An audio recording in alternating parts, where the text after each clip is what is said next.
right, very good morning. How are you doing? Hope you're doing well. You know, I was just telling Ayub, whenever it is not football, I feel like he's introducing somebody else because the amount of respect he's put on my name today morning is quite interesting. But anyway, asante sana, Ayub, a.k.a. nickname withheld, Sitaisema live. But today's Wednesday. It's always about health and lifestyle. And so today there's a very interesting a trend that's coming up in the world and also in the country. Most of the times these days, if you look even in the market, what we have at least is what we call some hybrid cars. And so they are kidogo electronic, kidogo inatumia mafuta. Ukifika pale kwa traffic light, inasimama. Ukifinya gas, inawaka. But the man who's causing a lot of sleepless nights at the helm of it, on Twitter at least, is one Elon Musk, and his Tesla, and that brand is probably known a lot. But there's so many people, so many car companies have said, by at least 2035, if I'm not wrong, or 2030, they are going to go fully electronic. And we're talking about electronic mobility, which of course is still in the development stages in Africa, but there is some light at the end of the tunnel. We're going to have two guests. One hopefully will join us a little bit later on from South Africa, but right here in studio, allow my guest to introduce himself. Thank you very much. My name is Moses Ndiritu. I'm Chief Revenue Officer at Basigo Kenya Limited. Yeah. All right, thank you very much, for joining us. Maybe we can start by, excuse me, when you talk about electrical mobility, what are we talking about? So for the last 100 years or more, vehicles have either been propelled either by being tugged by a horse, hence we have the story of horsepower, right. Or if not, they have got an internal combustion engine, so either propelled by a fossil fuel, diesel or petrol. But that has had, over the many years that we've had vehicles on the road, that has had and the vehicle population increases, that has had quite a negative result on our environment. Right. So the world is beginning to look at how do we then create the next generation of vehicles that are clean, right, and that actually are more friendly to the environment. So right now there's a race between with all the manufacturers to actually go green, to actually have cleaner mobility. So you find even vehicles, even the ICE vehicles or internal combustion engines are actually cleaning up and having less emissions. Right. But I think the winner of that race is now electric vehicles, which actually use electricity. And like in a country like Kenya, where we're actually generating quite green electricity, that then it actually then becomes an even bigger plus, both on the environment and also on the economic impact. Immediately somebody of course we'll go deeper into it, but immediately somebody hears electric vehicle in a country like Kenya, where of course costs of electricity is a major thing. Is that a point of concern in a country, especially in developing countries like Africa? Actually, if you were to strip everything else and just compare cost per kilometer of an electric vehicle and of an internal combustion engine, the electric vehicle is so much cheaper, so much cheaper, almost like 80% cheaper to actually run. So, and I'll give you an example. It will cost in actual power, remove cost of buying the vehicle, all those other things. We're just saying cost per kilometer. The buses we are running will cost you well under 20 shillings per kilometer. Oh, wow.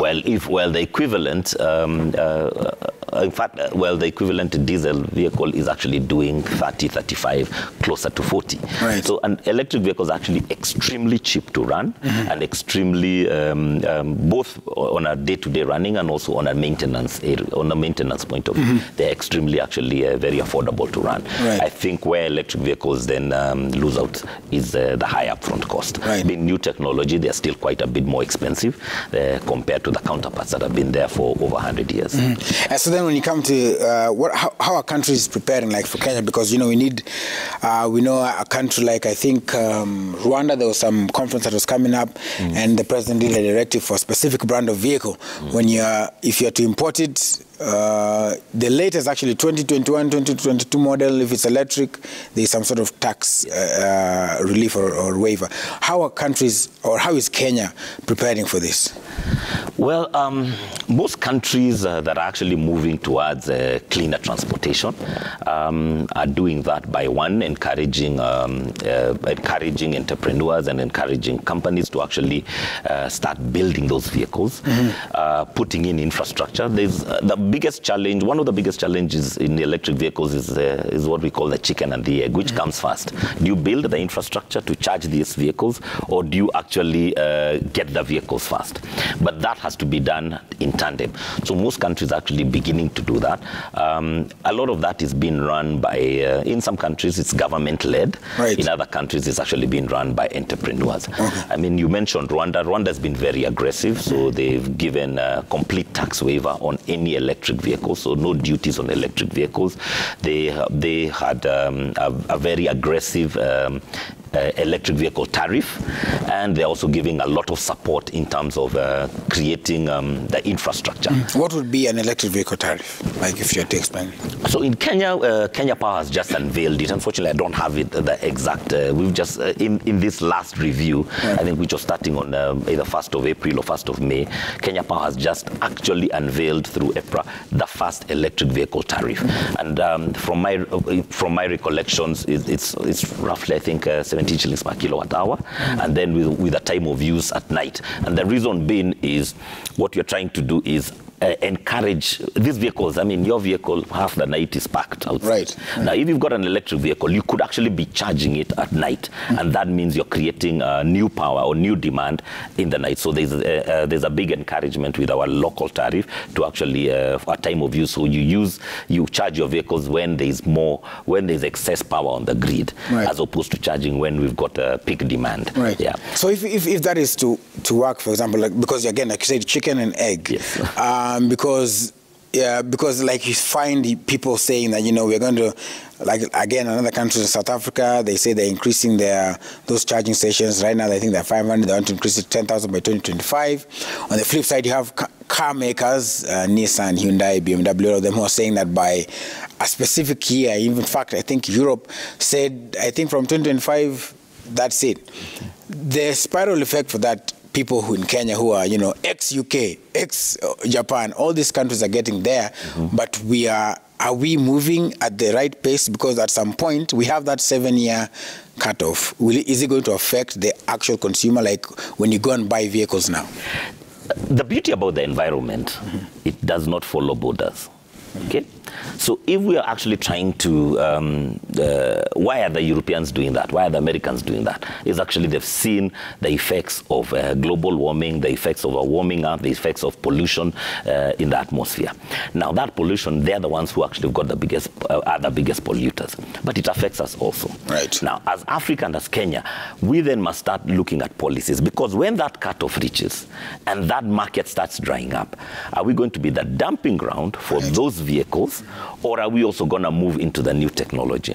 If we become the dumping ground for those vehicles that they are now discarding, and then we start picking them up here, then all we'll just be moving is the pollution from Europe and the US and China and bring it to Africa. But it still affects them because it's the same environment. So the environment does not respect that you're in Kenya or you're in Uganda or you're in Tanzania. It's actually the same environment. So what we must be able to do, and I've seen policies like in Germany where they're saying you will not even be able to export that vehicle, because otherwise you're exporting a problem to somebody else. Right. So we must start thinking that these so-called new used cars that we are buying are going to start drying up.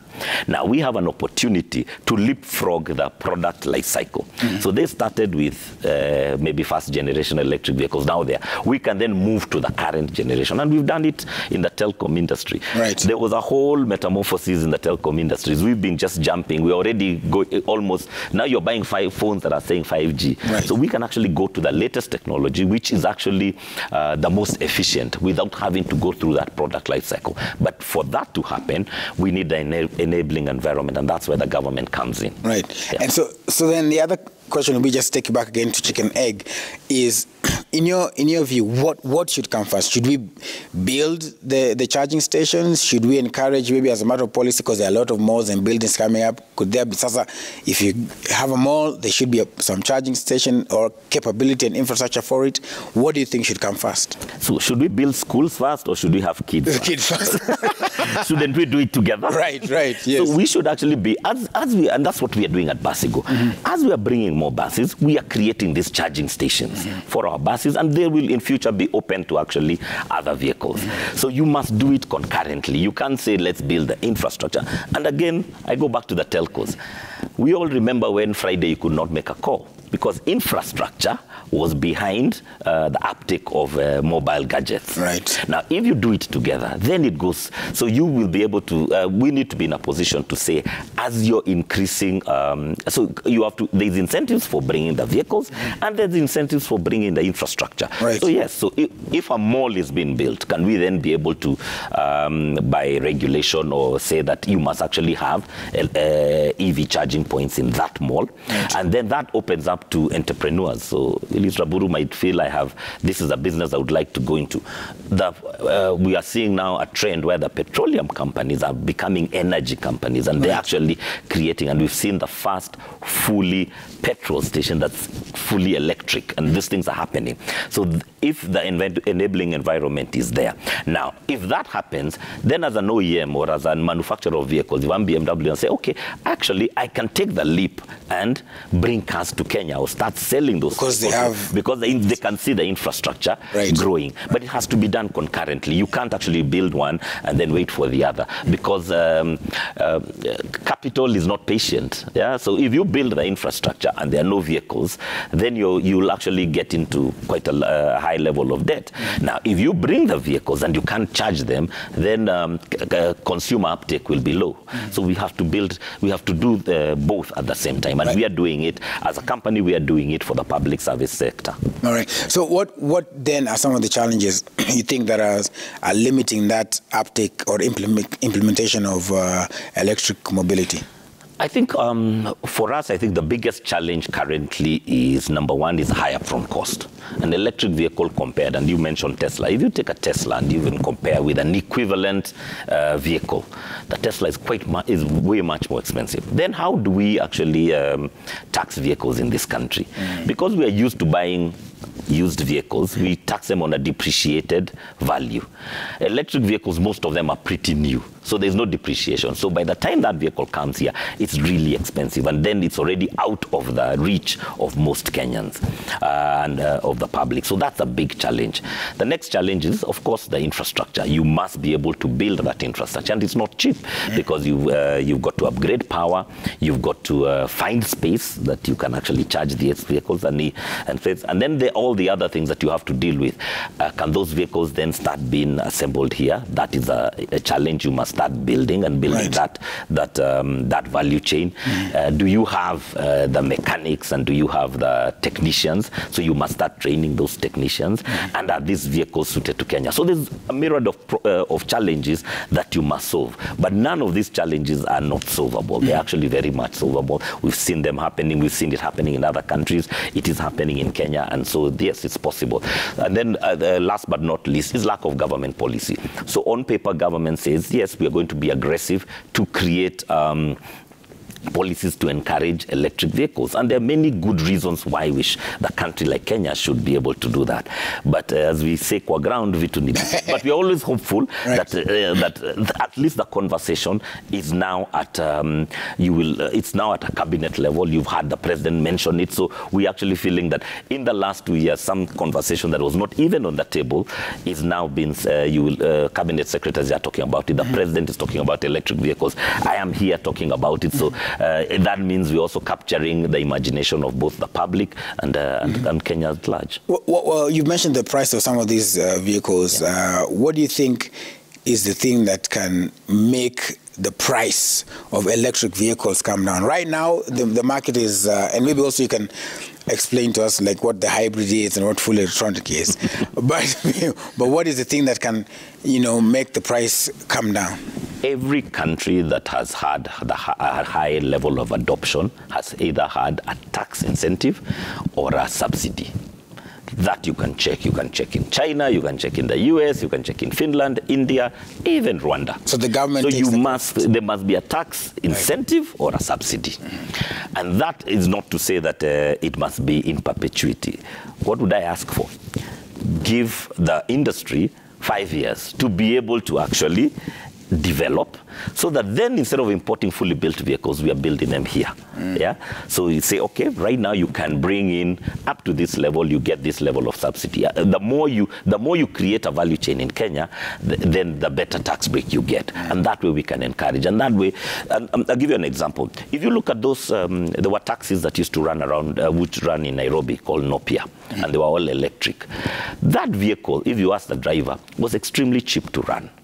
But the cost of that vehicle was very high compared to an equivalent size petrol vehicle. Now that becomes a big barrier to entry. Now what are we encouraging? We encourage people to keep buying old vehicles, old technology, polluting vehicles, yet we can actually leapfrog to electric vehicles that are efficient, that will use locally generated power that is green, and our power is 92% green.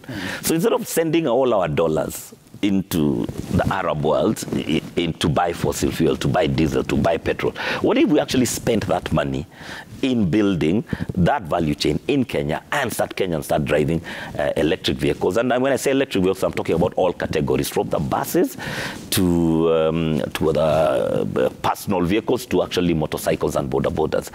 Government policy right now is 5% of all brand new vehicles should be electric.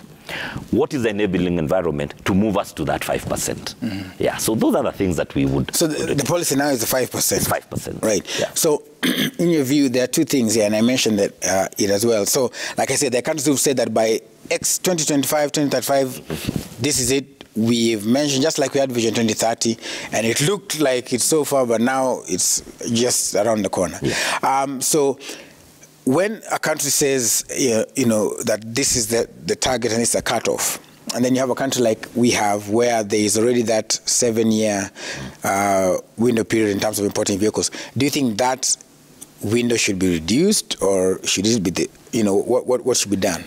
You see, we have no choice. We are not manufacturers. We don't manufacture these vehicles. Right. So if, for example, the most popular car in Kenya, Toyota, decide to go electric, we must start thinking, what do we do? Are we going to wait until there's 8-year-old Toyotas for us to buy them? Or do we start creating the enabling environment that when that cutoff comes, we'll have actually also made the shift? Right. So we have an opportunity now, to the point where that cutoff is to start building the infrastructure, start training the technicians, start creating that value chain so that when that cutoff comes, we don't get caught up. Right. And I think there are many things that we have switched where there is the powers that be decide from this day forth, this is going to be the new technology. If you don't plan for it, what will happen is you then find yourself in a situation where you'll have a glut, and we will be chasing, and there will be a situation whereby even the ICE vehicles will become very expensive. Yeah, and it'll actually be even it'll be more interesting to actually buy an electric, because now there'll be a shortage of those vehicles. Right. Yeah. And so then the other thing, somebody's even texted me here to say, okay, so hybrid watu unaendesha ni nini? Hybrid, okay. Yes. Wacha niseme in layman's language. Yes, please. So, a hybrid is just a vehicle like any other with an engine, but has a battery.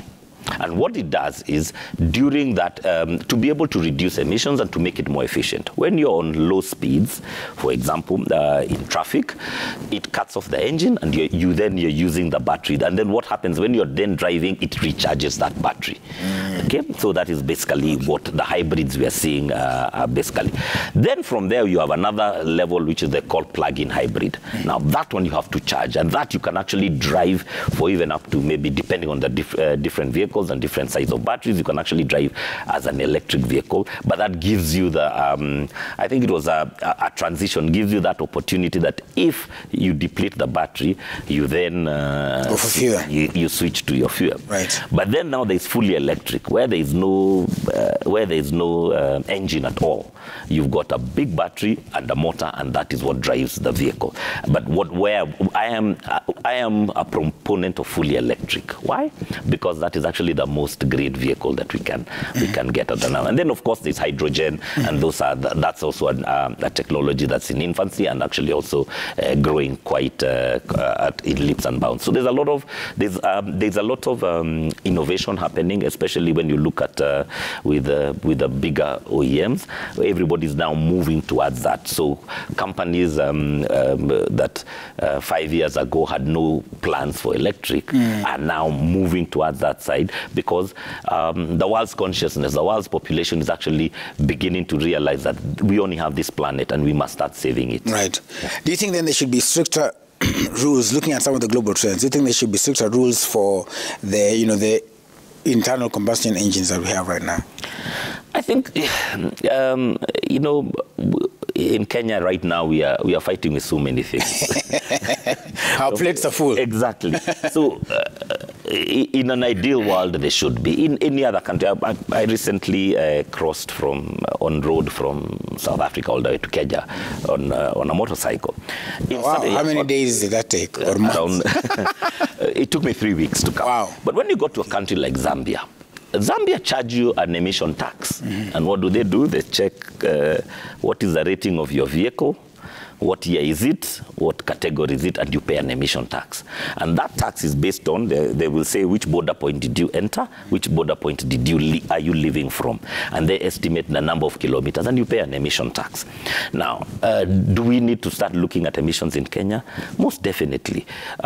If you become a fitness, have you ever tried walking on the streets of Nairobi in a white shirt? What will happen? You will be covered in soot. Yes. Now, that is the air you're breathing on a daily basis.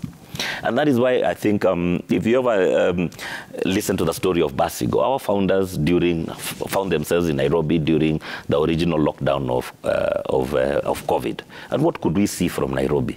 When you are locked up in a hotel, you could see both Mount Kenya and Mount Kilimanjaro. What was missing? Tailpipe emissions. So if we can actually start moving towards that, get to that 5%, maybe make it 10%, and start keep growing. Our diesel vehicles, our petrol vehicles are not going to disappear in a day. It's a process. It takes time. It is not going to just happen tomorrow. But as that is happening, we will be cleaning up the air. We will be building local resources that actually are using energy generated in Kenya. And I think there's a big opportunity for a country like Kenya. It's especially where we actually have excess power on the grid at night. And if you've been looking at statements and even the annual report of people like Kenya Power, and if you've been looking at the statements they're making, Kenya Power have taken a big leap towards encouraging electric mobility. Why is that? Because they see that as an area to grow the uptake of power, especially off-peak, when we have a lot more power and it's not used. And remember, we pay for that power. Just because it's been generated and we didn't find a user because we're all asleep, doesn't mean we don't pay for it. So they pay for it and they pass it on to our bills. Now, if they could find a commercial use for that power, I can tell you our bills would go down, and the effect of that would be transport would be cheaper. And we know that transport is one of the things that is actually hurting Kenyans in the pocket right now. Another question would be like, so as we are in a transition, right, and let's play the hypothetical, all things are working for us. We have raised it 10%, the government has issued policy, everything is okay, and we've started the transition period. Where do these other cars go? End of life. Right. Where is my father's KLT 127? After some time, right, it will become for example, it will become inefficient to run your diesel vehicle because it just will not make sense. And let's take high mileage vehicles. For example, matatus, which is the area which I am I play in. Matatus, you'll buy a brand new matatu. You will run it for 6, 7, maybe 8 years. Okay, then might sell it to another smaller route or where it's not very busy. But eventually, there's a natural attrition. But the one thing Kenyans are very good at is we see opportunities. Now, if you tell me that I will run my matatu and I'll be making 30% more because I'm saving on the cost of fuel or the cost of energy to propel this matatu. And then on top of that, I'm actually giving people a quiet ride that is actually a much more comfortable ride. And even on top of that, it's actually saving the environment. It will happen naturally. Now, where do an entrepreneur like myself or the company we're working come in? Is to accelerate that position. And I will ask you, where did landlines go? Right. Yeah? They went, but because where did pagers go? Yes. When new technology comes and uptake happens, then you actually, they are transited out and people move to the new, towards new. Right. And so then again, when you talk about government, and again, like you said, now at least we're having the conversation. What would be an ideal situation in terms of, we are very big in terms of, public participation and all that. What would be an ideal situation for us, to move forward with carrying everybody involved? Because, like you said, when you mention something like better use for dollars in terms of fossil fuel, those are big players. So what would be an ideal situation to move forward in terms of inclusion? I think there's space for everybody, yeah. And what I'm emphasizing this is we're not going to say that because the country is now moving aggressively towards electric vehicles, that suddenly all internal combustion vehicles will park. It will take time.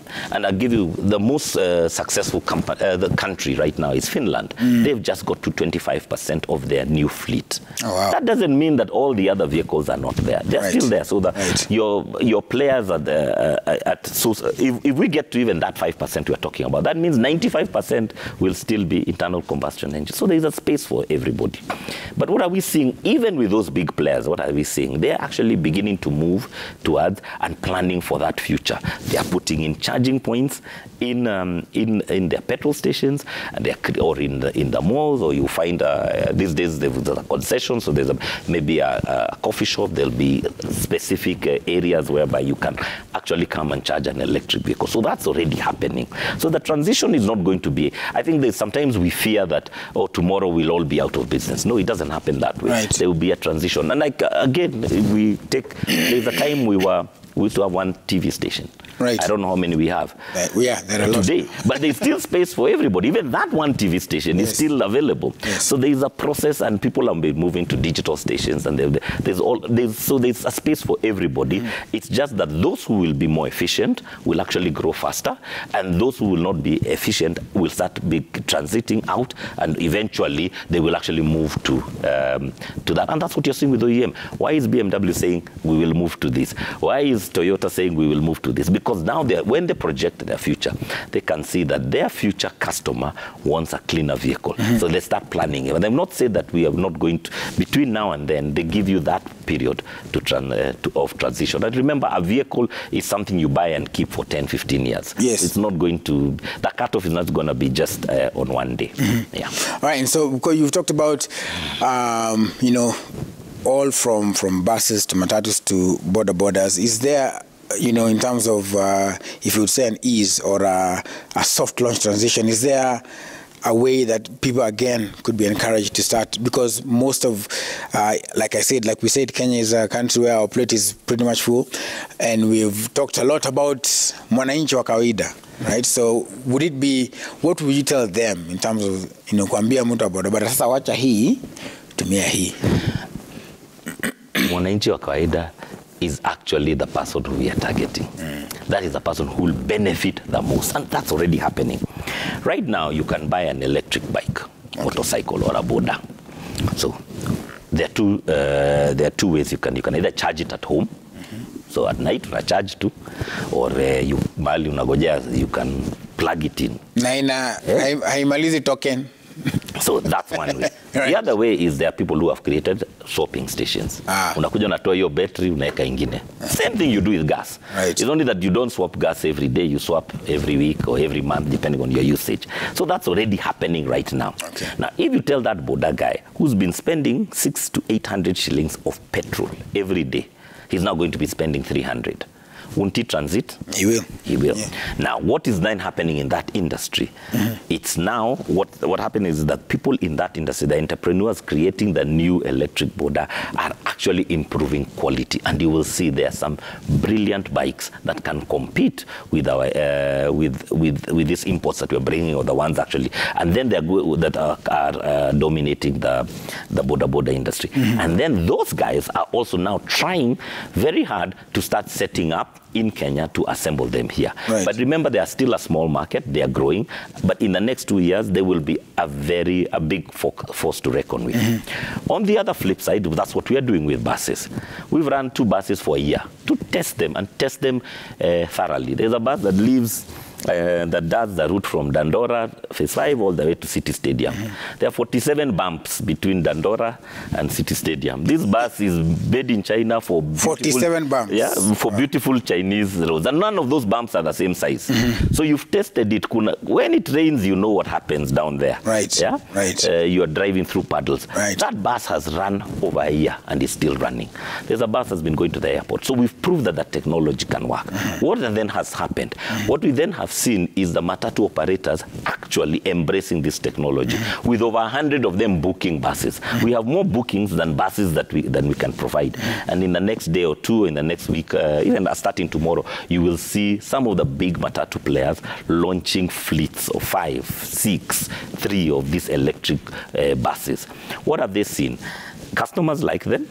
They can actually operate in under Kenyan conditions, and they're making some more money from those vehicles than that. So those are the 2 categories, and maybe we will get to trucks. I know one company that has just brought an electric truck, like a 5-tonner. So those are the areas that we are going to see big growth. You and I, personal drivers, it's a slower uptake, right? Because remember, we are still in a society where buying a car is a status symbol. Right. Yeah. Right. So you then now want to tell somebody who was looking to buy this status symbol of theirs. Now you're telling them, no, you've been planning for this car, and then you're telling them to move to something different. It will happen. But where the biggest uptake is going to be is in that commercial sector.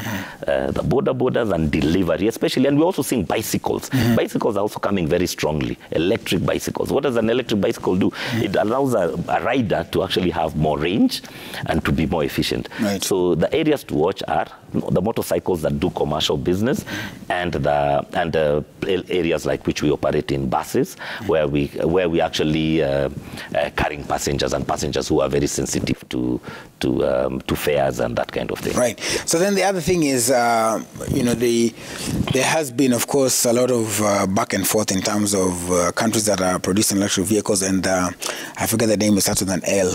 Lithium. Lithium, yes. Lithium ion. Yes, and the production of such. Of course, surprisingly, again, the common African stories, I believe some of it is there are some deposits in Africa.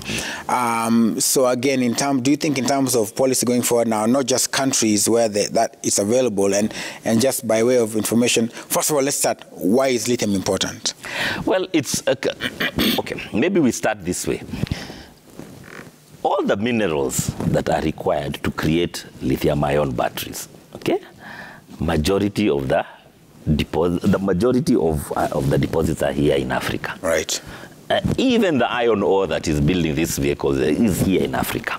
So what is the conversation now happening at the African continent is, instead of us always sending raw materials, can we add value here? And if those batteries can actually be made here, or at least components of those batteries be made here. And I think that conversation is happening very aggressively right now in Zambia, in the Congo, in Tanzania, and I recently spoke to a CS who was asked, I can quote, the CS of industrialization asked me, why can't these batteries be made in Kenya? And I told him there's no good reason. Okay, so what do we do as Kenya to encourage, instead of some of that lithium may pass through our port of Mombasa, instead of it passing and going to China or going to India to be refined and to be made into batteries, then they come back. What can we do here locally so that we start creating that uptake? So that's happening. Now, of course, geopolitics, we know that, yes, there's been a lot of, we know the mining practices in some of the African countries are not very good. But we cannot be moralistic about it, because the same people who are mining it are the same people who created all these issues. Right. So I think as Africans, we now need to start having a serious conversation and saying, instead of, as even as our president said, instead of people coming and telling us this is how you do things, we must start saying this is how we want to do things. Right. So that opportunity is there. So if it's cleaning up that mining process, that is not, we are not going to wait for China or these other countries to come and do it. We must then create that policy here, so that way it benefits the African ourselves. Yes. All right. So of course we've talked about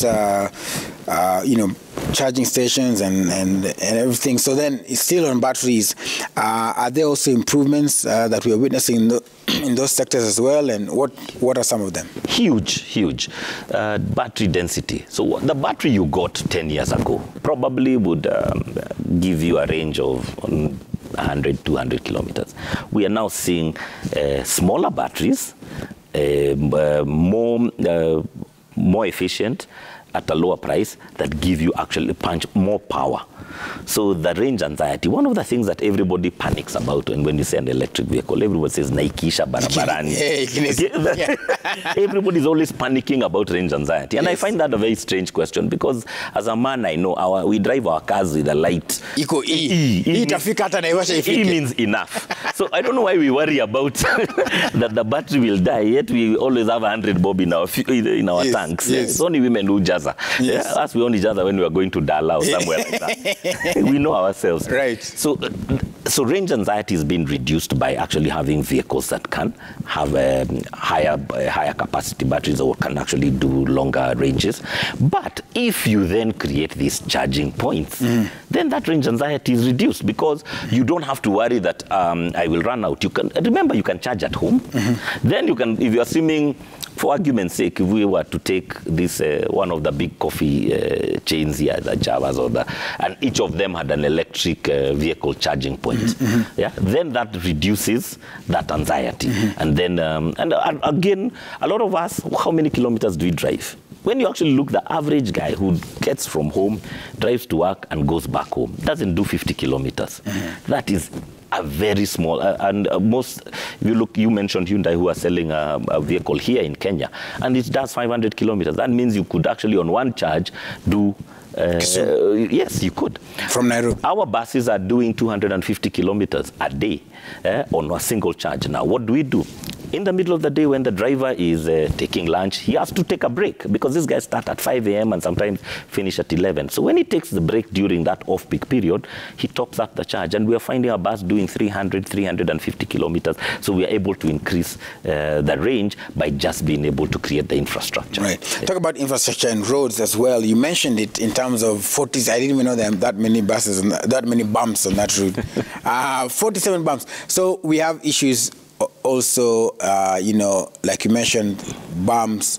There have definitely been some improvements in terms of the roads, but then you also have issues of drainage, etc. Are some of these things, will they cause a significant bump, to use the word again? And then also, over and above that, how important is it again for these two to also move, in time? Because we have most people have amazing plans for their specific counties. We want to urbanize, we want to make roads and everything. How do they also put in their thinking that as we urbanize, there could be some electric vehicles here? And then how do we deal with these issues of drainage, etc.? So why did we pilot these two buses? For that specific reason, because you're taking a product that is actually prevalent in China, that every other city in China, Shenzhen is a city in China that has no public transport that is fossil fuel. It's fully electric. From taxis to buses, the entire city, and the city of 20 million. So you're taking a bus that has already proved itself in that market, and you're bringing it to Kenya. So what is the first thing you need to do? Is see, can it actually operate in Kenya conditions? And I'm telling you, this bus has gone over those bumps 10 trips a day, so you can count how many times it does that, over that bad drainage, and that is why you pilot. You try and see.